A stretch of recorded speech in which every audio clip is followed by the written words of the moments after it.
G'day, I'm Luke from Drifta, and we wanted to show you some more about our Silky products. We're in Japan recently, and I went and visited the Silky factory down in Ono, which is not far from Kobe in southern Japan. So we've ended up with a heap of new products, which is pretty cool. And I just wanted to show you, while we've got them all here, we'll just go back through some of the ones we've had before, and then we'll show you some of the new ones.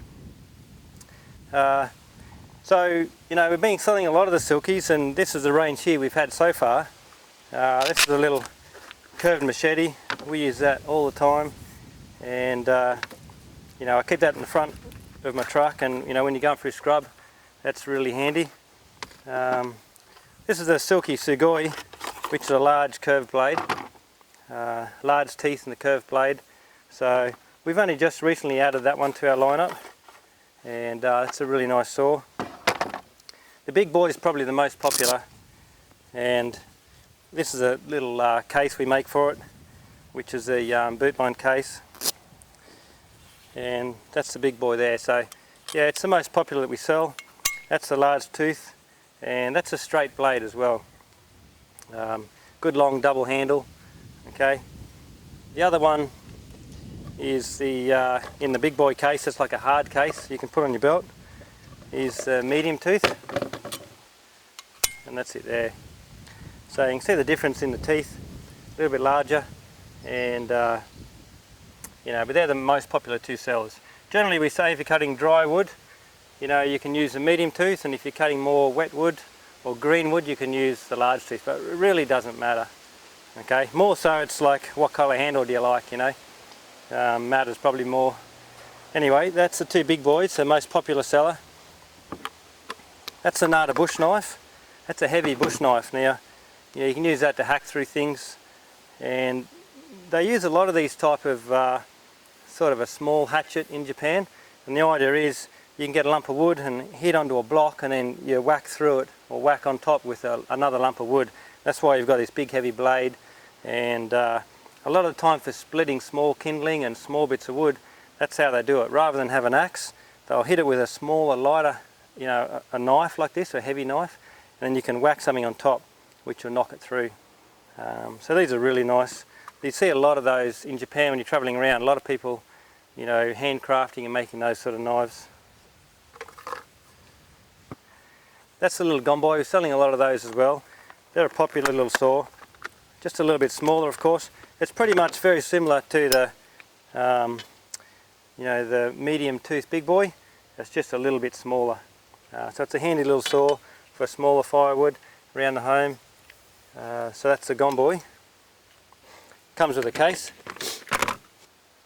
This is a little pocket boy, really cool small saw, and we use that when we're on the motorbike. Kata uses that a lot as well. Even when he's hiking, he'll take that. So it's just something that you can carry anywhere, and quite a handy little saw. The other one is the KATANABOY. Very popular. We're selling actually a lot of these, and that's it there. So it's the 500mm. Yeah, so what it is, that's it there. So it's long blade, 500mm, and big two handle. You got a lot more reach. Beautiful sort of rubber handle, and you know, these are really popular. So it's great to carry in the back of your truck. You know, if you've got a log that's a bit higher, or you know, further to get to, you can use that, or a wider log.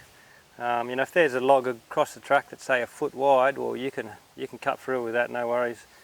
This has got the extra large teeth, and so that's a beautiful saw as well. The last of the range that we've already been selling is the Silky HAYATE. Now this is a 7-metre pole saw, so you know, it's a very big heavy duty one, and you can see it there. Now that's got a 7-metre extension. Okay, it's a fairly heavy saw, so if you're using that at full extension, you're going to be fairly strong. You know, it weighs a few kilos, and when that's 7 metres up, you know, it's quite a little bit difficult to use, but it's the only thing you can use if you know you want to cut something at that height. So these all extend out, of course, and you know, these are great. But in a lot of cases, you know, for a normal backyard you might not need something that long. Okay, so that's the range of Silky saws that we've been selling for the last few years, and now we'll show you some of the new ones. Now, like I was saying, we were just visited Japan recently and were able to get a tour of the Silky factory, which was really cool. You know, we met the manager there and his brother, and they're both third generation owners of Silky. So their great grandfather started Silky 100 years ago basically. So in 2019 will be the 100-year celebration of 100 years in Silky, which is, it's amazing in Japan. You know, we don't have that history in Australia, but a lot of companies that age, you know, and old companies. So it's really cool to walk around with them. They showed us everything, how they manufacture the saws, how they, you know, laser cut them out, laser etch in all the names. And we also drove around the city and had a look at their saw sharpening factories where they, you know, sharpen all the teeth. So that was really cool. It was really interesting as well because Ono, again southern Japan, is not far from Kyoto. So after that we went and had a look at Kyoto, and this is that's the logo of Silky, which is the white fox. The white fox is quite a significant animal in ancient Japanese history. They say it's a very hard-working and very smart animal, and the white fox guards actually some of the oldest temples in Kyoto. They use the white fox as a stone monument guarding the temples. So anyway, the current brothers that are managers of Silky, their great-grandfather chose the white fox as a symbol of Silky, which is quite interesting, and that's it, you can see there. Silky also, as a name, you know, even back then when they were using the saws, he decided on the name Silky because it just cuts silky smooth. So that's where the name come from. Silky's situated in southern Japan, which is an area that's renowned for making the samurai swords and you know, steel weapons, and also steel tools. So you know, that's why Silky's down that area. So there's a long history of making steel blades down in that area.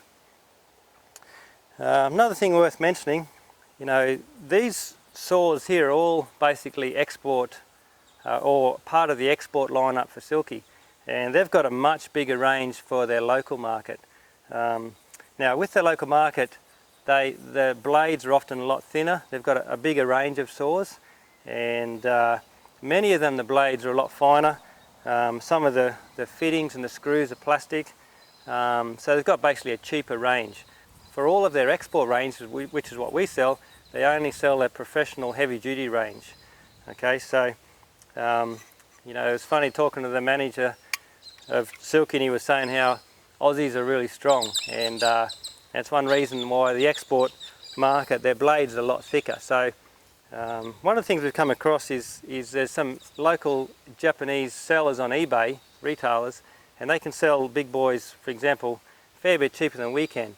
But they're a very different saw. Although it does say it's a big boy, it's a local retail market, and they're a cheaper saw, more of an entry-level saw. While they look very similar, they are actually a very different saw. So if you're sort of searching online and you see some saws that are cheaper, there is actually a big difference in the thickness of the blade and also the quality of the saw. Again, the ones that we sell are only the highest level professional export ones, so it's worth sort of knowing that.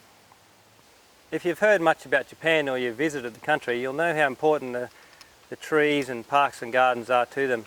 And throughout history, you know, the trees and the forests have been a very big part of their culture. And if you look at any of the parks in the country towns or in the cities, all the trees are beautifully manicured. And you know, arborists, which is the art of looking after trees and working with trees, is a big industry in Japan. And that's one of the reasons why Silky's got such a big range of products. We're sitting down with the chairman of Silky in his office talking about the Australian market. It was interesting that you know, we were telling him how, you know, our market is the campers and four drivers, and whereas in Japan the whole market is just for arborists and home use really. So he was really quite interested that we had a market for campers and four drivers, and the reason of that is because we cut up our firewood. We do a lot of what they call wild camping, which is go out in the bush, camp sort of pretty much anywhere we like, national park, state forest, or just out in the bush, and we can cut up a bit of firewood and have it in our fire. Whereas in Japan it's very regulated. You know, you sort of almost have to book 3 months ahead to get a little campsite. It's very regulated, and nobody uses a silky saw to cut up firewood in Japan. So they were really interested that you know, our market is more for the campers and 4-drivers. Anyway, when I was over there, we had all the export saws out on a big table, just sort of like this in their big boardroom. We went through all of them, and I was quite excited to see some of the new saws and pick some out that we think would be really popular here as well.